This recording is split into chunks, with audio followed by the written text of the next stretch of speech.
Hello students, welcome to account simplified. இன்றைக்கி நம்ம 12th அக்கௌண்டன்சியோட third சாப்டரில் ஃபர்ஸ்ட் செம் எப்படி பார்க்கலாம்.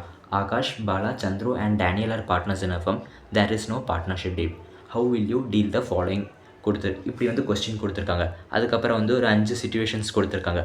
பார்ட்னர்ஷிப் டீட் இல்லாத டைமில் கொஞ்சம் இந்த மாதிரி சிச்சுவேஷன்ஸ் கொடுத்துட்டு இதுக்கு என்ன ஆன்சர் எப்படி எழுதணும்னு கேட்டிருக்காங்க. அப்போ நம்ம இதுக்கு ஆன்சர் எழுதுறதுக்கு முன்னாடி ஃபஸ்ட்டு கொஞ்சம் பேசிக்ஸ் இதோடது என்ன பார்க்கணும். அது என்னென்னா, ஃபஸ்ட்டு நம்ம புக்கில் பேஜ் நம்பர் 84 கொடுத்துருக்காங்க. Application of the provisions of Indian partnership act 1932 இந்த options of partnership deed. Partnership டீட்னு உங்களுக்கு என்ன தெரியும்னு நினைக்கிறேன், காமர்ஸில் படிச்சிருப்பீங்க. பார்ட்னர்ஷிப் டீட் இல்லாத டைமில் என்னென்ன ரூல்ஸ் நம்ம ஃபாலோ பண்ணணுன்னு இந்தியன் பார்ட்னர்ஷிப் ஆக்ட் 1932 சொல்லியிருக்காங்க. ஃபஸ்ட்டு அது என்னென்னா, remuneration to partners. Section 13A of Indian partnership act 1932 என்ன சொல்லுதுன்னா, பார்ட்னர்ஷிப் டீட் பிஸ்னஸில் இல்லாட்டி யாருக்குமே பார்ட்னர்ஸ்க்கு சேலரி ஆர் ரெம்யூனரேஷன் பே பண்ணக்கூடாது. அதுதான் first point Indian partnership act 1932 சொல்கிறது. Next profit sharing ratio. Partnership deed இல்லாட்டி நம்ம லெட்ஸே ஒருத்தர் 60,000 இன்வெஸ்ட் பண்ணியிருக்கலாம், ஒருத்தர் 40,000 இன்வெஸ்ட் பண்ணியிருக்கலாம். எப்படி இன்வெஸ்ட் பண்ணியிருந்தாலும் சேம் ஈக்குவல் அமௌண்ட் ஆஃப் ப்ராஃபிட்டை டிஸ்ட்ரிபியூட் பண்ணும். 1:1 ரேஷியோவில் ப்ராஃபிட் டிஸ்ட்ரிபியூட் பண்ணும். ஏன்னா பார்ட்னர்ஷிப் டீட் இல்லை. Next interest on capital. நம்ம எங்கேயாச்சும் ஒரு இடத்துல இன்வெஸ்ட் பண்ணியிருந்தால் நம்ம கேபிட்டலுக்கு இன்ட்ரெஸ்ட் கொடுப்பாங்க. இப்போ நம்ம பிஸ்னஸில் இன்வெஸ்ட் பண்ணியிருந்தோன்னா நம்மளுக்கு இன்ட்ரெஸ்ட் வரும். அதுவே நம்ம இப்போ பார்ட்னர்ஷிப் போட்டிருக்க பிஸ்னஸில் நம்ம பார்ட்னர்ஷிப் டீட் எழுதலாட்டி நம்மளுக்கு இன்ட்ரெஸ்ட் கிடைக்காது. அதுவும் நம்ம பார்ட்னர்ஷிப் ஆக்ட் 1932 சொல்லுது. Next interest on loans advanced by partner to the firm. இந்த மாதிரி சில சிச்சுவேஷன்ஸ் நடக்கும். எப்படின்னா, இப்போ ஒரு பார்ட்னர் அவங்க பிஸ்னஸ்க்கு லோன் கொடுத்துருப்பாங்க. அந்த மாதிரி சிச்சுவேஷன்ஸில் பார்ட்னர் டீடு வச்சுருந்தா அவர் எவ்வளோ பர்சன்டேஜ் எனக்கு லோனுக்கு இன்ட்ரெஸ்ட் வேணும்னு டிமாண்ட் பண்ணலாம்.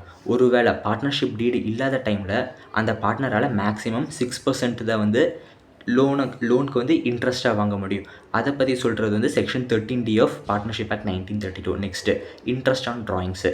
இப்போ ஒரு ஃபோமில் இருக்கிற பார்ட்னருக்கு அவரோட கேபிட்டலை வித்ட்ரா பண்ணலாம். வித்ட்ரா பண்ணும்போது அது அவர் ட்ராயிங்ஸ்னு தானே நம்ம சொல்லுவோம். அப்போ அந்த ட்ராயிங்ஸ் பண்ணும்போது பார்ட்னர்ஷிப் ஃபோமில் நம்ம பார்ட்னர்ஷிப் டீட் இல்லாட்டி நம்மளுக்கு இன்ட்ரெஸ்ட் சார்ஜ் பண்ணக்கூடாது. அப்படி சார்ஜ் பண்ணால் அது தப்பு. இப்போ இந்த பேசிக்ஸை வச்சு நம்ம அந்த சம் எப்படி போடுறதுன்னு பார்க்கலாம்.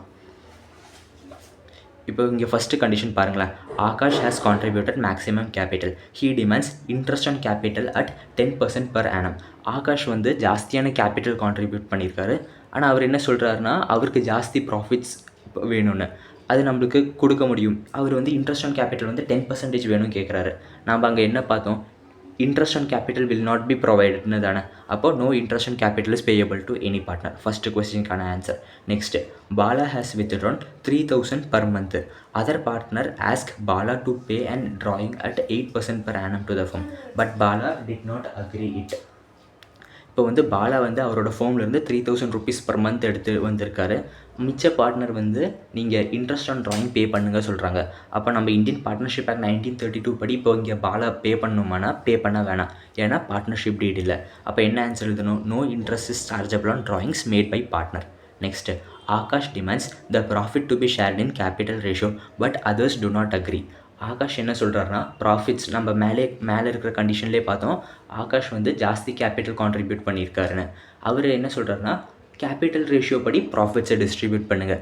நம்ம பார்ட்னர்ஷிப் ஆக்ட் 1932 என்ன சொல்லுது, பார்ட்னர்ஷிப் டீட் இல்லாட்டி நீங்கள் எவ்வளோ கேபிட்டல் ரெஸ்பெக்டிவ் ஆஃப் உங்கள் கேபிட்டல் இருந்தாலும் நீங்கள் ஈக்குவலாக தான் ப்ராஃபிட் ஷேரிங் ரேஷியோ இருக்கணும். அப்போ நம்ம என்ன ஆன்சர் எழுதணும், profit should be distributed equally. Next, Daniel demands salary at the rate of 10,000 per month as he spends full time for the business.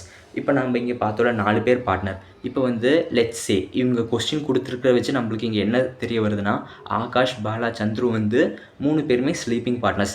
Daniel மட்டும்தான் ஒர்க்கிங் பார்ட்னராக தெரிய வருது. அப்போ டேனியல் என்ன சொல்கிறாருன்னா, நான் தான் ஃபுல் டைம் இங்கே ஒர்க் பண்ணிகிட்ருக்கேன். அப்போ எனக்கு ப்ராஃபிட் ஷேரிங் ரேஷியோவை தாண்டி எனக்கு சேலரி ஒரு ரெம்யூனரேஷன் கொடுக்கணுங்கிறாரு. ஆனால் இவங்கக்கிட்ட பார்ட்னர்ஷிப் டீட் இருக்கானா, பார்ட்னர்ஷிப் டீட் இல்லை. அப்போ என்ன பண்ணலாம், அவர் கேட்குறாரு எனக்கு 10,000 per month நீங்கள் கொடுத்து ஆகணும்னு. ஆனால் இவர்கிட்ட பார்ட்னர்ஷிப் டீட் இல்லாதனால இன்ட்ரெஸ்ட் நம்ம என்ன பண்ண முடியாது, salary or remuneration should not be payable. அதுதான் no remuneration is payable. Next, loan advanced by Chandru to the firm ₹50,000. He demand interest on loan 12% per annum. நம்ம என்ன பார்த்தோம், பார்ட்னர்ஷிப் டீட் இல்லாட்டி பார்ட்னர் ஃபோமுக்கு லோன் கொடுத்தா 6%. இங்கே 12% சொல்லியிருக்காங்க. அப்போ நம்ம என்ன எழுதலாம்? Interest on loan is payable 6% per annum. Sum முடிஞ்சிச்சு, அவ்வளோதான். ஏதாச்சும் டவுட் இருந்தால் கமெண்ட் பண்ணுங்கள். தேங்க்யூ.